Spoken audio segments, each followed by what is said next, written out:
नमस्कार, बिहार उदय न्यूज के digital platform पर आपका स्वागत है। दोस्तों, हम हर विधानसभा के वीडियो बनाकर वहां के जातीय समीकरण दावेदारों की बात कर रहे हैं और क्या समीकरण हो सकता है और उस विधानसभा सीट पर किसकी प्रबल दावेदारी है, इस बारे में हम चर्चा कर रहे हैं। और आज हम जिस विधानसभा के बारे में चर्चा करने वाले हैं वो दिनारा विधानसभा की सीट है। वहां से एनडीए में कई दावेदार हैं। आरएलएम में फिलहाल आलोक कुमार सिंह शामिल हुए हैं। संतोष सिंह बीजेपी के जो मंत्री हैं उनके भाई हैं। और दिनारा विधानसभा का सियासी गणित क्या हो सकता है, इस बारे में हम आपको बताएंगे। और साथ साथ 2010, 15 और 20 में क्या वहाँ का जातीय समीकरण रहा था, क्या वहाँ का परिणाम रहा था, किसका वहाँ से सिक्का चला था, इस बारे में हम बात करेंगे और आपको बताने का प्रयास करेंगे। दोस्तों, दिनारा विधानसभा देखिए, दिनारा विधानसभा से कई राजपूत मैदान में हैं।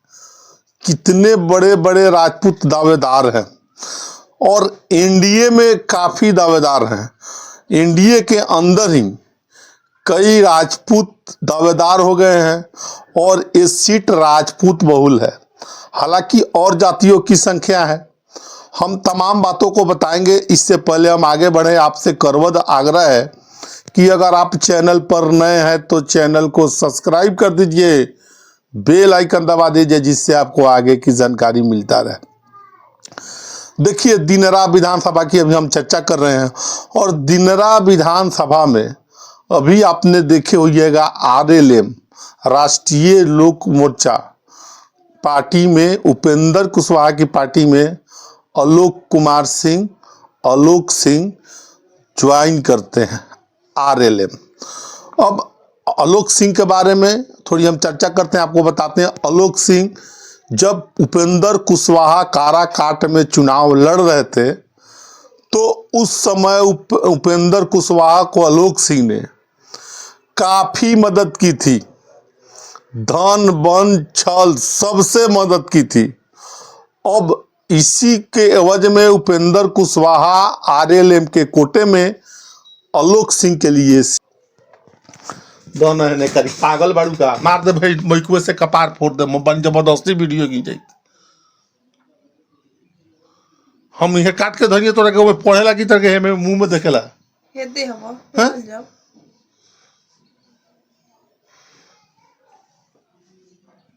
हाँ, फिर हाथ में काट कूट करे के पड़ी हमरा।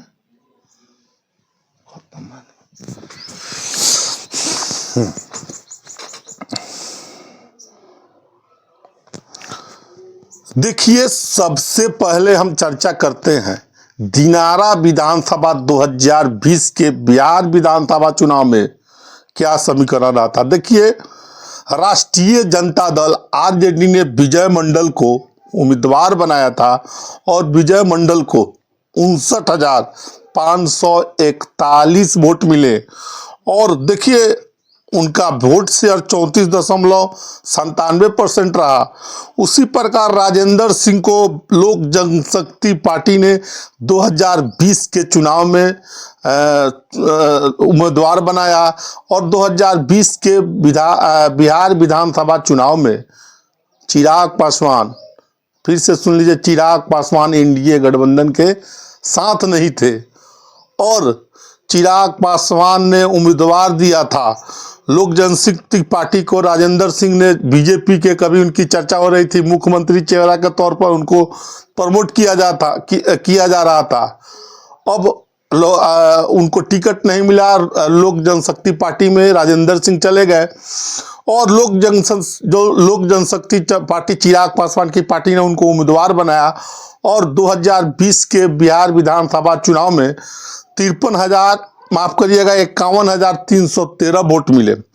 और देखिए जेडीयू के जहां जहां उम्मीदवार खड़े थे, चिराग पासवान ने उम्मीदवार खड़ा किया था और उसी का परिणाम रहा कि जय कुमार सिंह जिनको जेडीयू ने उम्मीदवार बनाया था वो तीसरे नंबर पर चले गए और इस जेडीयू के कैंडिडेट जय कुमार सिंह को 27,252 वोट मिले।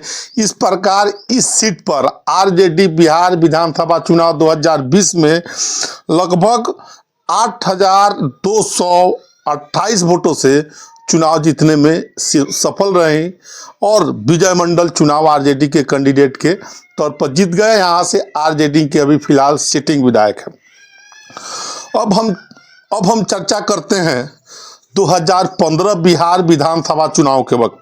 2015 बिहार विधानसभा चुनाव में आपको मालूम होगा कि मुख्यमंत्री नीतीश कुमार जो अभी फिलहाल बिहार में मुख्यमंत्री हैं, एनडीए गठबंधन के साथ न होकर महागठबंधन तेजस्वी यादव के साथ चुनाव लड़े थे और जय कुमार सिंह को जनता दल यूनाइटेड ने उम्मीदवार बनाया था और जय कुमार सिंह को 2015 के चुनाव में 64,699 वोट मिले थे और राजेंद्र प्रसाद सिंह को बीजेपी ने उम्मीदवार बनाया, भारतीय जनता पार्टी ने उम्मीदवार बनाया, उनको 62,008 वोट मिले। और देखिए शिवसेना यहाँ पर खड़ा हुई थी, विनोद कुमार चौबे को उम्मीदवार बनाया था जिनको 2010 के चुनाव में 4,265 वोट मिले थे। इस प्रकार से जय कुमार सिंह जो मंत्री रहे हैं नीतीश कुमार के सरकार में, लगभग 2,691 वोट से चुनाव वो जीत गए थे। अब हम चर्चा करते हैं 2010 के चुनाव में। 2010 के चुनाव में जय कुमार सिंह पर भरोसा फिर से जताया था। आपको जेडीयू ने उनको उम्मीदवार बनाया, 47,176 वोट मिले और सीता सुंदरी देवी को राष्ट्रीय जनता दल, फिर से सुन लीजिए, सीता सुंदरी देवी को आरजेडी ने उम्मीदवार बनाया, 30,566 वोट मिले और एक शीला सिंह थे। शीला सिंह को और कांग्रेस से, इंडियन नेशनल कांग्रेस पार्टी से खड़ी थी, जिनको 10,098 वोट मिले। इस प्रकार जय कुमार सिंह जनता दल यूनाइटेड के 2010 के चुनाव में 16,610 वोटों से चुनाव जीत गए।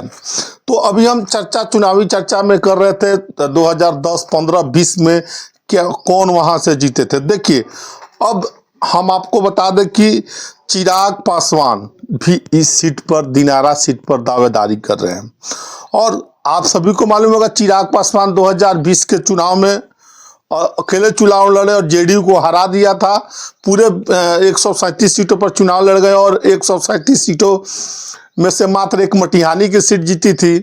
राजकुमार सिंह वो भी बाद में जाकर जेडीयू में शामिल हो गए। चिराग पासवान के कारण ही जेडीयू के कैंडिडेट जय कुमार सिंह तीसरे नंबर पर चले गए और चुनाव 2020 के चुनाव में उनकी हार हो गई थी। देखिए आलोक सिंह, जैसे कि मैंने बताया, अभी फिलहाल वो आरएलएम ज्वाइन कर चुके हैं। आलोक सिंह बीजेपी नेता संतोष सिंह के भाई हैं, बालू कारोबारी है, झोला बोरा की कमी नहीं है और साथ साथ ये भी बनाया धन जन बल छवि है, सभी है उनके पास।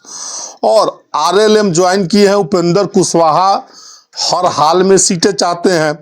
और आपको बता दें 2010-15 देखिए दिनरा विधानसभा का जातीय समीकरण बताते हैं। देखिए राजपूत बहुल क्षेत्र है और राजपूतों की काफी संख्या है, राजपूत बिरादरी काफी संख्या में यहाँ है।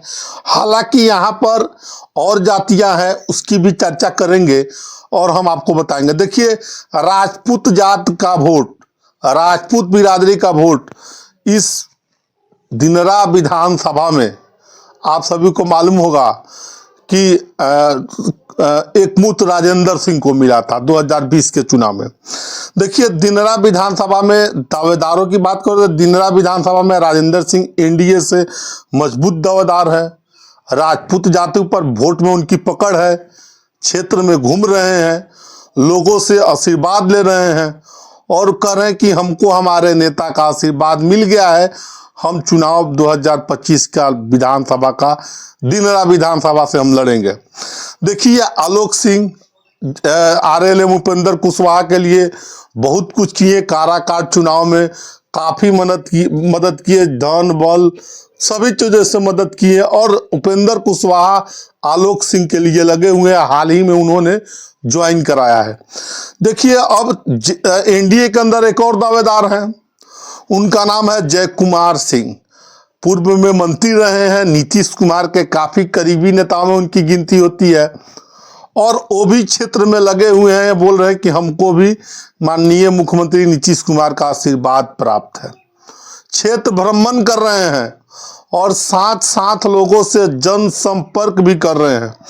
देखिए, यहाँ की जातीय समीकरण के बारे में हम बात करें तो यहाँ पर राजपूत ब्राह्मण की बड़ी आबादी है। मुस्लिम, रविदास, यादव, पासवान की भूमिका निर्णायक है। दिनरा विधानसभा में अब तमाम दावेदार हैं। एनडीए के अंदर 3 मुख्य रूप से दावेदारी कर रहे हैं। तो दिनरा विधानसभा में राजपूतों की संख्या अधिक है और तमाम आंकड़े हमने बताया, वहां का जातीय समीकरण आपको बताया है। और साथ साथ ये भी बताया कि आने वाले बिहार विधानसभा चुनाव में दिनरा विधानसभा की क्या स्थिति हो सकती है आने वाले बिहार विधानसभा चुनाव 2025 में। तो हमने आपको बताया है। बाकी आप क्या सोचते हैं इस वीडियो के बारे में, कमेंट सेक्शन खुला है, कमेंट करके जरूर बताइएगा। आप सभी का बहुत बहुत धन्यवाद।